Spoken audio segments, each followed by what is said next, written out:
Que la paz de Dios sea con cada uno de ustedes. El día de hoy, el título es ¿a quién le echamos la culpa? Es una pregunta, ¿a quién le echamos la culpa?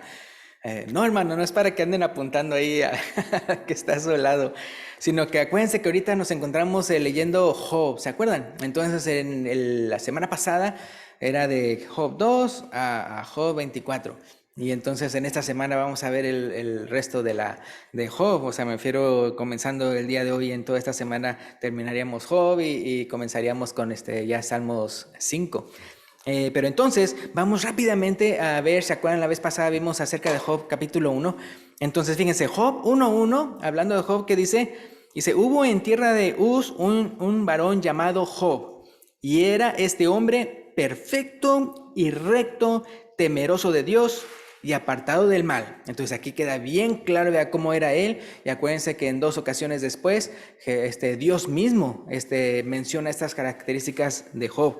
Ahí en el Job capítulo 1, versículo 9, acuérdense que lamentablemente vino el diablo y dice estas palabras, dice Job 1:9, respondiendo Satanás a Jehová, dijo, ¿acaso teme Job a Dios de balde? Entonces estaba así pensando que no, pues así simplemente quítale las cosas, tu protección y todo eso, y mira cómo va a maldecir en tu cara. Entonces eso lo vimos la vez pasada, que eso no pasó, ¿verdad? Entonces dice Job 1:11, pero extiende ahora tu mano y toca todo lo que tiene y verás si no blasfema contra ti en tu misma presencia. Y luego vemos que entonces Dios le dio el permiso, de que entonces hiciera todo lo que él quería con Job, excepto de que por lo menos en el primer capítulo, que no tocara su cuerpo. Es decir, sí sus propiedades o su familia, pero no su cuerpo. Entonces sabemos que los sabeos se robaron sus 500 yuntas de bueyes y sus 500 asnas y mataron a todos los siervos que las cuidaban, excepto al que le dio la mala noticia a Job. Después también vimos que fuego del cielo quemó y mató a sus 7,000 ovejas y a todos los pastores que las cuidaban, excepto al que le dio la mala noticia a Job. Luego los caldeos se robaron a sus 3,000 camellos y mataron a todos los criados que las cuidaban, excepto al que le dio la mala noticia a Job. Acuérdense que Job era el más rico de todos los orientales. Y luego también vimos que un gran viento derribó la casa donde estaban sus 7 hijos y 3 hijas. Y todos los que estaban en esa casa murieron, excepto el que dio la mala noticia a Job. ¿Y cómo respondió Job? Vimos en Job capítulo 1, versículo 20 al 22, que dice, Job 1, 20 al 22, dice, entonces Job se levantó y rasgó su manto y rasuró su cabeza, acuérdense que es muestra de duelo, y se postró en tierra y adoró. Versículo 21, y dijo, desnudo salí del vientre de mi madre y desnudo volveré allá. Jehová dio y Jehová quitó. Sea el nombre de Jehová bendito. ¿Sí escucharon? Y dice el versículo 22, en todo esto no pecó Job, ni atribuyó a Dios despropósito alguno. Ahora vamos a ir ahora al capítulo 2. Eso no lo vimos la vez pasada. El capítulo 2. Ahí en Job capítulo 2 dice así. Aconteció que otro día vinieron los hijos de Dios, acuérdense que estábamos hablando de que así se le llamaba antiguamente los ángeles, dice, para presentarse delante de Jehová. Y Satanás vino también entre ellos presentándose delante de Jehová. Versículo 2. Y dijo Jehová a Satanás, ¿de dónde vienes? Respondió Satanás a Jehová y dijo, de rodear la tierra y de andar por ella. ¿Verdad? Dijo lo mismo que había dicho la primera vez en el capítulo 1. Versículo 3. Y Jehová dijo a Satanás, ¿no has considerado a mi siervo Job? Que no hay otro como él en la tierra. Imagínense, hermanos, o sea, no nada más decir las características de Job, sino que aparte decir, no hay otro igual en la tierra como él. Dice, varón perfecto y recto, temeroso de Dios y apartado del mal. Y dice ahí, y que todavía retiene su integridad, aun cuando tú me incitaste contra él para que lo arruinara. ¿Y cómo dice ahí? Sin causa. Entonces, para aquellas personas que todavía piensan, no, es que algo estaba mal, es que no lo crean, todavía ahí existen personas el día de hoy que leen todo Job y todavía piensan de que es que él tuvo que haber hecho algo malo. Entonces, hasta Dios mismo aquí es el que está diciendo, tú me incitaste contra él para que lo arruinara sin causa. Entonces, acuérdense, ¿por qué dice así? Porque entonces Dios es el que está sobre todo, ¿verdad? Y ninguna criatura incluyendo el diablo, puede hacer nada sin que Dios lo permita. Entonces, bien importante, ¿no? Eso. Pero otra vez la pregunta del día de hoy es, ¿pero a quién se le echa la culpa? Sí, es algo diferente. Entonces, versículo 4. Respondiendo Satanás dijo a Jehová, piel por piel, todo lo que el hombre tiene dará por su vida. Porque acuérdense que antes había quitado todas sus posesiones o las había quemado, había matado a sus hijos, todo eso. Pero ahora es piel por piel. Todo lo que el hombre tiene dará por su vida. Pero extiende ahora tu mano y toca su hueso y su carne y verás si no blasfema contra ti en tu misma presencia. Versículo 6. Y Jehová dijo a Satanás, y aquí él está en tus manos, más que guarda su vida. O sea, ahora sí, vea, ahora tienes derecho de hacer lo que quieras con su cuerpo, pero no lo mates, no lo mates, no le quites su vida. Entonces imagínense, hermanos, o sea, ay, qué cosas, ¿no? Tan tremendas. Y otra vez, lo que quería el diablo es que blasfemara, vea, Job contra Dios, ¿verdad? Pero ¿qué pasa? Versículo 7, el mismo. Entonces salió Satanás de la presencia de Jehová e hirió a Job con una sarna maligna, desde la planta del pie hasta la coronilla de la cabeza. Hoy estábamos hablando, ¿verdad?, de cómo en unos versículos, o sea, pasajes más después, hay capítulos de Job, él menciona de meses, él llega a mencionar, o sea, imagínense meses andar así.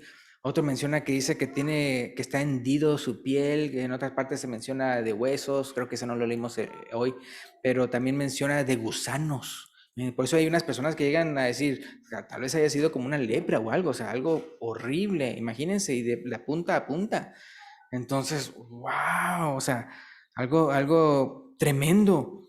Entonces dice, fíjense, dice de la planta del pie hasta la coronilla de la cabeza, y tomaba Job un tiesto, dice, para rascarse con él, y estaba sentado en medio de ceniza, en medio de ceniza. Versículo 9. Entonces le dijo su mujer, aún retienes tu integridad, maldice a Dios y muérete. ¿Vea? Y él le dijo, como suele hablar cualquiera de las mujeres fatuas, has hablado. ¿Qué? ¿Recibiremos de Dios el bien y el mal no lo recibiremos? Dice, en todo esto no pecó Job con sus labios. ¿Vea?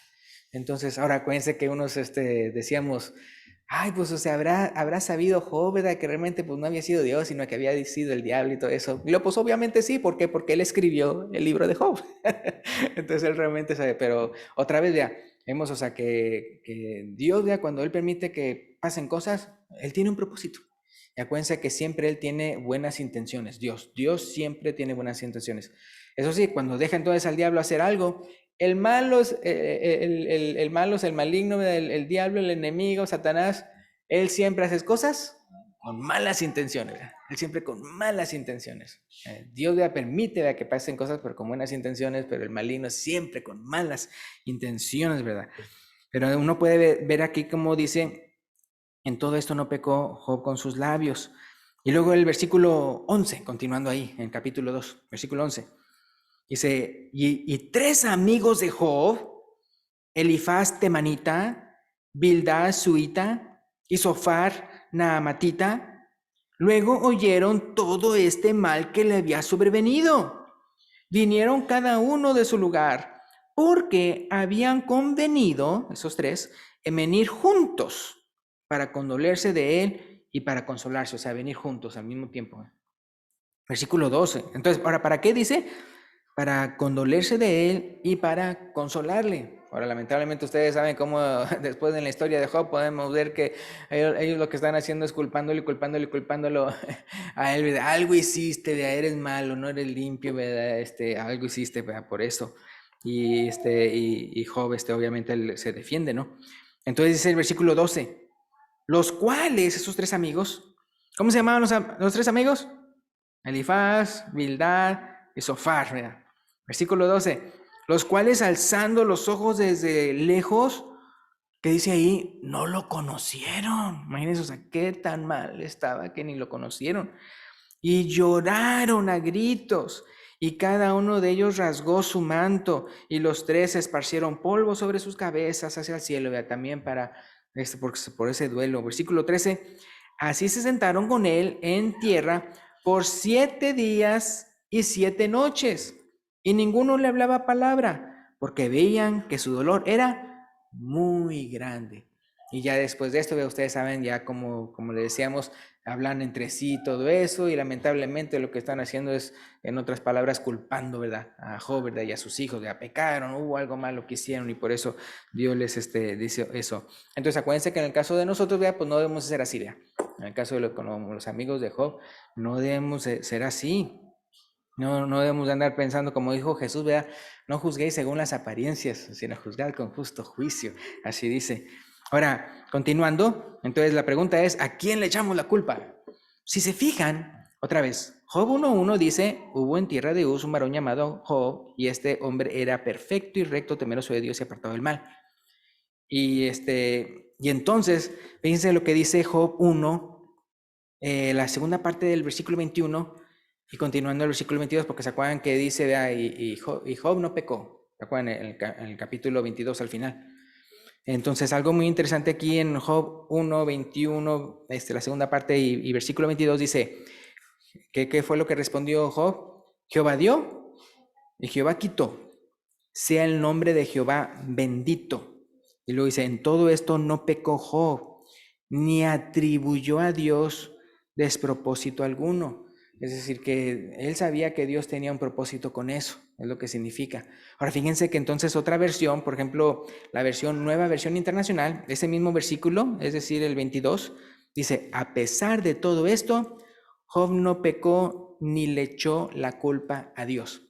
Creo que es la nueva versión, la nueva traducción viviente que dice, en esto no pecó Job porque no culpó a Dios. Así es. Entonces, dando a entender, o sea, que obviamente él está diciendo, él sabe que todo el control lo tiene Dios, pero si él permite que algo pase malo, es por un propósito, es por un propósito. Pero hablando de culpar, no lo culpa. Entonces, y obviamente ya cuando él hace, ¿verdad? El libro de Job, ahí da a entender de a quién era el maligno, de a quién era el que andaba haciendo las cosas con malas intenciones. Ahora, acuérdense que como en Romanos 8:28, acuérdense que a lo que nos pasa a los cristianos, ¿verdad? Dios tiene siempre un buen propósito, ¿verdad? Ya sea de una lección o de aprender algo, ¿verdad? O porque seamos un ejemplo para otros. Entonces, Romanos 8:28, acuérdense que dice, y sabemos que a los que aman a Dios, todas las cosas, ahora cuando dice todas las cosas se está refiriendo a buenas y a malas, o sea, todo lo que le pase. Entonces a un cristiano, todas las cosas les ayudan a bien. Ahora, esto es, ¿a quiénes? A los que conforme a ¿qué dice? Su propósito son llamados. Entonces, ¿por qué entonces Dios le deja que los cristianos sufran? Acuérdense que al principio, los primeros cristianos, ya toda la persecución que sufrieron y todo eso, ¿se acuerdan? Y ellos hasta se gozaban de haber sido tenidos por dignos de padecer en su nombre, ¿se acuerdan? Entonces aquí dice, conforme a su propósito son llamados. Ahora, ¿qué dice Mateo 7:24 al 27? Ok, la pregunta es, ¿a quién le echamos la culpa? Bueno, fíjense que por un lado, pues tenemos que echarnos la culpa a nosotros si las cosas malas que nos pasan no es como Job, sino cuando es por nuestra propia culpa. Es decir, cuando somos desobedientes, ¿verdad? Cuando estamos no haciendo las cosas que Jesús nos enseña. Entonces nosotros tenemos culpa, ¿verdad? De andar desobedeciéndolo a Jesús. Entonces, ¿se acuerdan Mateo 7? Esa es el mero final del Sermón del Monte. Acuérdense que el Sermón del Monte comienza en Mateo 5, Mateo 6 y Mateo 7. Y al mero final, donde él habla de muchas enseñanzas, Jesús, dice Mateo 7:24 al 27, cualquiera pues que me oye estas palabras y las hace, le compararé a un hombre prudente que edificó su casa sobre la roca. Descendió lluvia, vinieron ríos y soplaron vientos y golpearon contra aquella casa y no cayó porque estaba, ¿qué dice? Fundada sobre la roca. Versículo 26, pero cualquiera que me oye estas palabras y no las hace, le compararé a un hombre insensato que edificó su casa sobre la arena y descendió lluvia, vinieron ríos y soplaron vientos y dieron con ímpetu contra aquella casa y cayó y fue grande su ruina. Entonces, por un lado, nosotros tenemos que ver, ¿verdad? Que siempre cuando nos pase algo malo, en primer lugar, ver, ¿verdad? Si nosotros no estamos haciendo algo malo contra Dios, si estamos desobedeciéndolo de alguna manera. Y no nada más eso, sino que aparte de que pudiera ser por algo malo que hemos hecho, también acuérdense que hay pruebas para ver cómo reaccionaríamos. ¿Cómo reaccionaríamos? Si reaccionaríamos bien o reaccionaríamos mal. Ahora, en Santiago capítulo 1, versículo 13 al 15, hablando de que cómo nosotros tenemos parte de culpa, ¿verdad? Porque cuando nosotros le estamos haciendo caso, ¿verdad? A los deseos de la carne. Santiago 1, 13 al 15, ¿qué dice? Santiago 1, 13 al 15. Cuando alguno es tentado, no diga que es tentado de parte de Dios. ¿Sí me explico? O sea, entonces no se le echa la culpa a Dios. Dice, porque Dios no puede ser tentado por el mal, ni Él tienta a nadie. Porque acuérdense, ya la tentación en sí da a entender mala intención. Sí, versículo 14. Sino que cada uno es tentado cuando de su propia concupiscencia, acuérdense que la palabra concupiscencia significa deseo ardiente para hacer el mal. Entonces, cuando de su propia concupiscencia es atraído y seducido, entonces la concupiscencia, después que ha concebido, da a luz el pecado. Y el pecado, siendo consumado, da a luz la muerte. ¿Verdad? Entonces dice, no digan que es de parte de Dios. ¿Verdad? Entonces dice, sino que es cada uno su propia concupiscencia es atraído y seducido.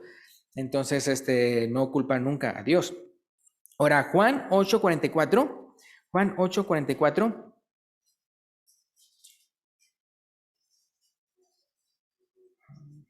Describiendo ya, hablando del diablo y otra vez, vea, cuando uno entonces no obedece las palabras de Jesús, vea, sino es como aquel que pone su casa sobre la arena. Entonces, ¿qué es lo que está pasando? Es que uno está desobedeciendo a Dios. Entonces, si uno está desobedeciendo a Dios, ¿a quién está obedeciendo? Pues al diablo, ¿verdad? Entonces, Juan 8:44, Jesús dice, eso se lo está diciendo a unas personas que están escuchándolo predicar, pero no quieren hacerle caso. Al contrario, lo quieren matar. Dice, vosotros sois de vuestro padre el diablo. Si se fijan, vosotros sois de vuestro padre el diablo. Y los deseos de vuestro padre queréis hacer. Si se fijan, entonces cuando uno entonces quiere hacer los deseos del diablo, entonces está uno dando a entender que uno es hijo del diablo. Qué feo se oye, ¿verdad? Eso.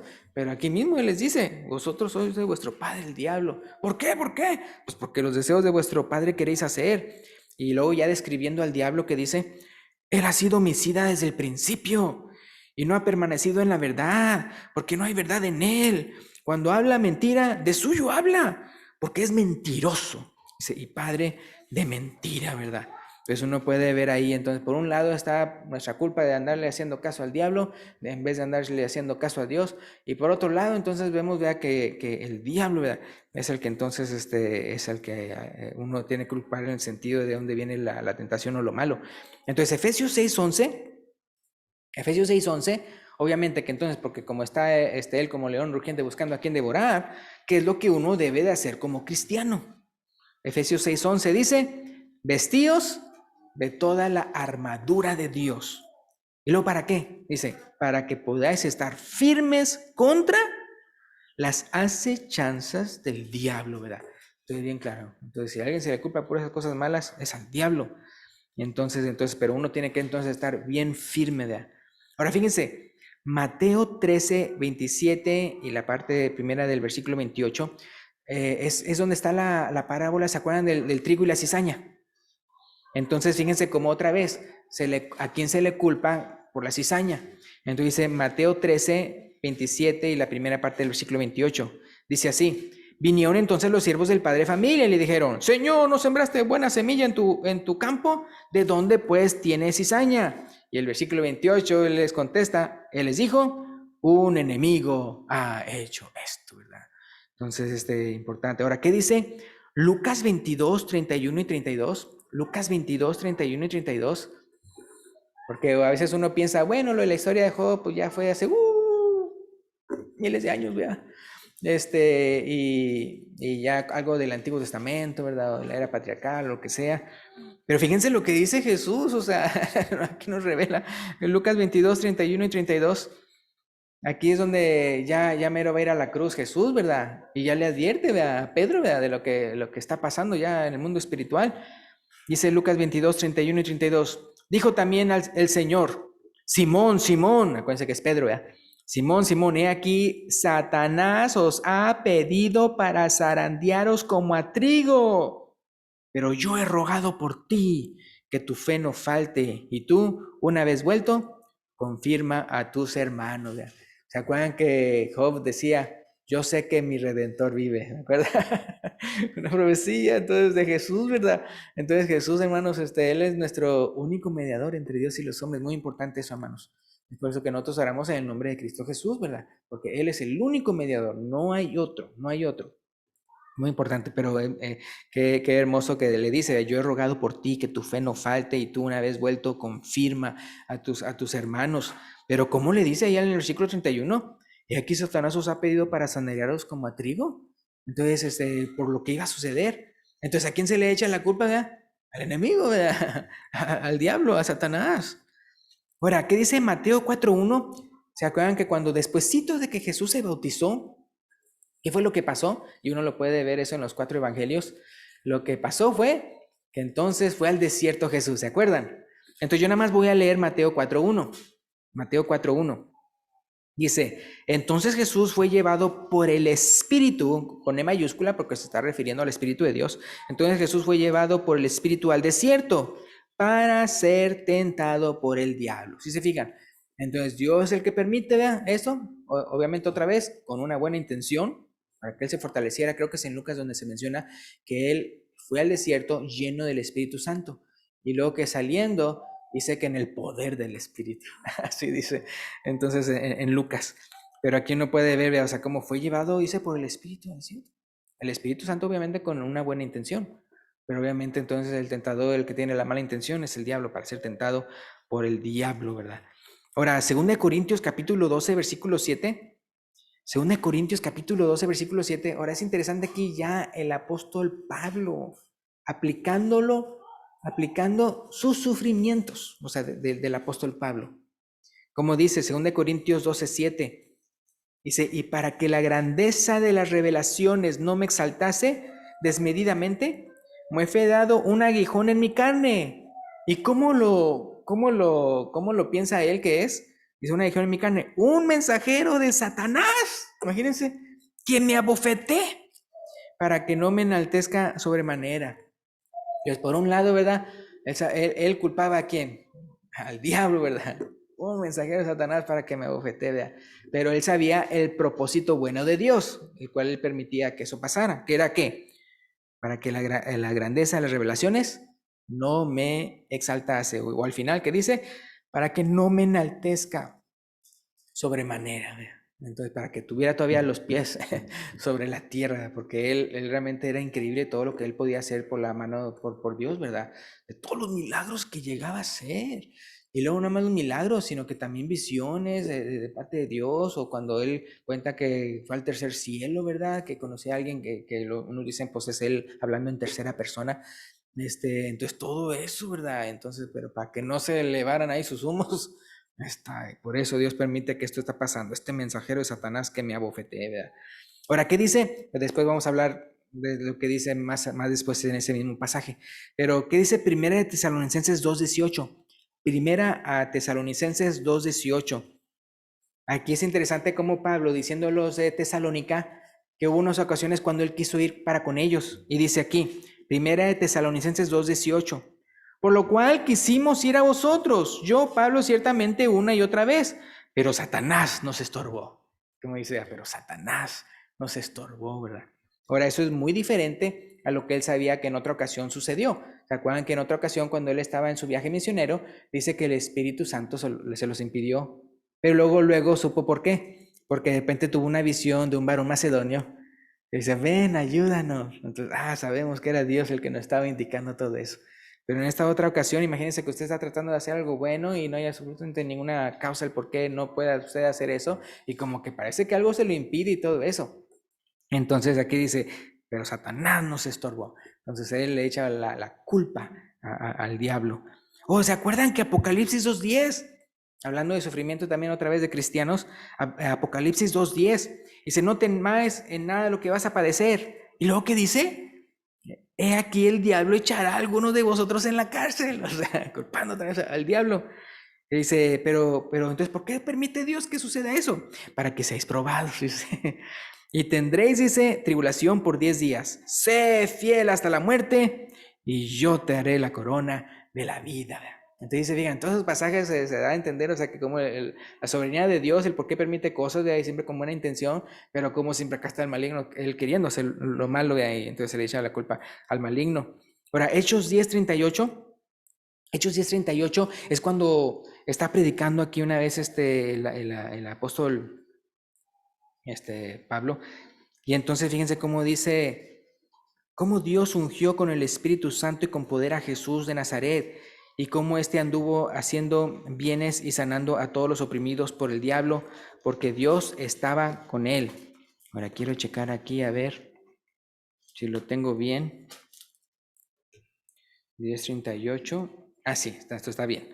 Entonces, ¿cómo dice? Vea que cómo Dios ungió con el Espíritu Santo y con poder a Jesús de Nazaret, y cómo anduvo haciendo bienes, y se fijaron lo que dice después, sanando a todos los oprimidos por el diablo. Entonces, echando la culpa, vea, por esa opresión al diablo. Y ya diciendo que cómo Jesús podía hacer todo eso porque Dios estaba con Jesús, ¿verdad? Dios estaba con él, ¿verdad? Entonces, ya para terminar, otras pocas citas, les quería mencionar de unas. ¿Se acuerdan que, bueno, de una vez vayan a Lucas 13, 10 al 17? Lucas 13, 10 al 17. Voy a leer ahí toda esa historia. Pero es interesante cómo, ¿se acuerdan cómo Jesús, como acá ya vimos ya, que dice que él sanaba? O sea, Jesús ya por el poder de Dios y porque Dios estaba con él. Por un lado, ¿se acuerdan que como cuando Jesús sanaba, por un lado, pues él sanaba, ¿no? Había personas enfermas, él los sanaba. Por otro lado, había personas endemoniadas, ¿se acuerdan? Personas endemoniadas que producían enfermedades. Porque, ¿se acuerdan de ese muchacho que de repente hasta cuando se acercó Jesús, que de repente lo hizo temblar al muchacho y lo tumbó y echando espumarrajos, ¿se acuerdan? Porque estaba endemoniado. Y y algo que producía en él, aparte de todos esos ataques, es que era mudo y sordo. Entonces es interesante, vea cómo por un lado estaban personas enfermas, vea, y él las sanaba, un paralítico, un ciego, ¿verdad? Todo. Por otro lado estaban personas que estaban endemoniadas y que tenían esas enfermedades por causa del demonio. Y por otro lado está este caso que es interesante, que se le llama de uno que tenía, de una que tenía espíritu de enfermedad, así dice. Entonces en Lucas 13, 10 al 17 dice así. Enseñaba Jesús en una sinagoga en el día de reposo, y había allí una mujer que desde hacía 18 años tenía un espíritu de enfermedad. ¿No? Qué curioso, ¿no? Ahora, en este caso no se manifiesta ni una así que endemoniada, que todo eso, o sea, nada más se menciona una enfermedad, pero dice que era un espíritu de enfermedad. Dice, y andaba encorvada, y en ninguna manera se podía enderezar. Cuando Jesús la vio y la llamó, le dijo, mujer, eres libre de tu enfermedad. Es interesante, ¿verdad? Cómo no dice otra vez eso del espíritu de enfermedad, pero sí dice, eres libre de tu enfermedad y obviamente sanó. ¿Cómo era? ¿Cómo estaba ella?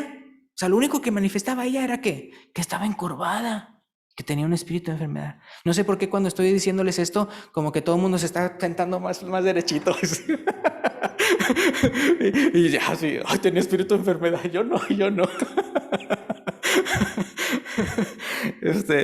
Y dice el versículo 13, y puso las manos sobre ella y ella se enderezó luego y glorificaba a Dios, ¿verdad? Lo único que se manifestaba pues, era que estaba enferma de eso de encorvada, pero le llama espíritu de enfermedad. Dice el versículo 14, pero el principal de la sinagoga, enojado de que Jesús hubiese sanado en el día de reposo, dijo a la gente, 6 días hay que se debe trabajar. En estos puedes venir y ser sanados, y no en día de reposo. Ay, qué cosas, ¿verdad? En vez de glorificar a Dios, o sea, por esto, todavía así bien legalista. Versículo 15. Entonces el Señor le respondió y dijo, hipócrita, cada uno de vosotros no desata en el día de reposo su buey o su asno del pesebre y lo lleva a beber. Obviamente la respuesta es, sí. Versículo 16. Y a esta hija de Abraham, y miren con lo que dice Jesús, que Satanás había atado 18 años, o sea, echándole la culpa, ¿a quién? Diablo, Satanás había atado 18 años. ¿No se le debía desatar de esta ligadura en el día de reposo?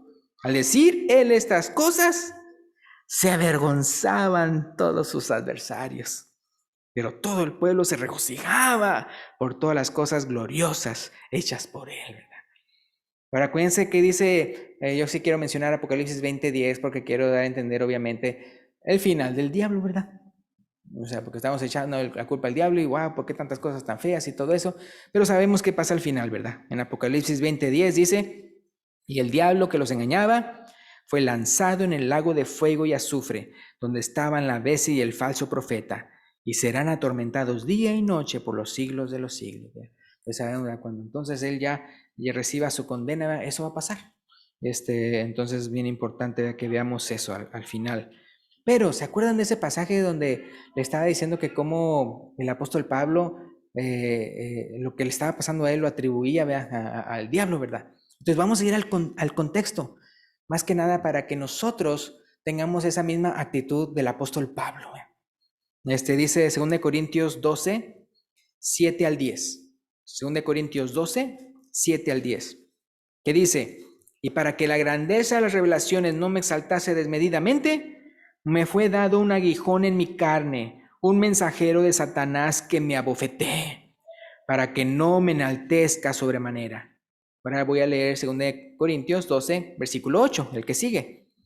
Respecto a la cual 3 veces he rogado al Señor que lo quite de mí. Esto es muy importante, hermanos. O sea, entonces nosotros ¿a quién hay que rogar? Al Señor, ¿verdad? No vamos a andar diciendo, ay, Satanás, quítate, fíjense que no, o sea, no tiene por qué andar invocando al diablo. O sea, sí, o sea, el Satanás tendrá la culpa de eso y aquello, pero lo que usted va a hacer es rogar a Dios, ¿verdad? Al Señor, ¿verdad? Dice, respecto a lo cual 3 veces he rogado al Señor que lo quite de mí. Versículo 9. Y me ha dicho, ¿quién? El Señor. Bástate mi gracia, porque mi poder se perfecciona en la debilidad. ¿Se fijan? Entonces, aparte de que era para que la grandeza de las revelaciones no se exaltase desmedidamente, ¿vea? Para que no se enaltezca sobremanera, Jesús dice, vea, bástate mi gracia porque mi poder se perfecciona en la debilidad. Por tanto, de buena gana me gloriaré más bien en mis debilidades. ¿Para qué? Para que repose sobre mí el poder de Cristo. ¿Vea? Entonces así usted piense, ¿vea? ¿Se acuerdan que es el mismo apóstol Pablo que dice, ¿vea? En Filipenses? ¿Qué dice Filipenses 4:13? Todo lo puedo en Cristo que me fortalece, ¿verdad? Es eso. Entonces, o sea, ahora, es interesante que entonces él pone ejemplos de ese aguijón en la carne, o de eso, de que entonces para un mensajero de Satanás para que lo bofetee, pero entonces como en esas cosas, él tiene que ver, ¿verdad?, el buen propósito de Dios. Miren lo que dice el versículo 10, ahí mismo. Pero el versículo 10, después de que dice, para que repose sobre mí el poder de Cristo. Entonces dice el versículo 10, por lo cual, por amor a Cristo, me gozo en las debilidades, en afrentas, en necesidades, en persecuciones, en angustias, porque cuando soy débil, entonces soy fuerte por causa del Señor. Entonces esa es la actitud que nosotros tengamos, ¿verdad?, que tenemos de tener. Acuérdense que es lo que aprendemos de Job, ¿verdad? Que Job, ¿verdad?, que a pesar de que se sentía, estaba en un estado, wow, o sea, sufriendo bastantísimo, él nunca hizo nada por quitarse la vida. Entonces, muy importante, o sea, entonces en el caso de nosotros, si estábamos diciendo en la mañana, que sí, hermanos, o sea, si ustedes conocen a alguien o si alguien aquí, ¿verdad?, que de repente que esté pasando por una depresión o algo muy fuerte, usted cuente con nosotros, ¿no? O sea, para que nosotros lo apoyemos, ¿verdad?, para que nosotros lo levantemos el ánimo, ¿verdad?, para que nosotros lo animemos con palabra de Dios, ¿verdad? Entonces es bien importante, hermano, que no se ahogue usted mismo, ¿verdad?, y haga alguna locura, sino que entonces, o sea, que es bien importante que nos apoyemos unos a otros y nos animemos a seguir adelante, que no seamos como los amigos de Job, que al contrario le están diciendo, por tu culpa, ¿verdad? No, hombre, una persona que ya está bien mal y luego tú diciéndole eso, pues más va a tener las ganas de hacer algo que es una loquera.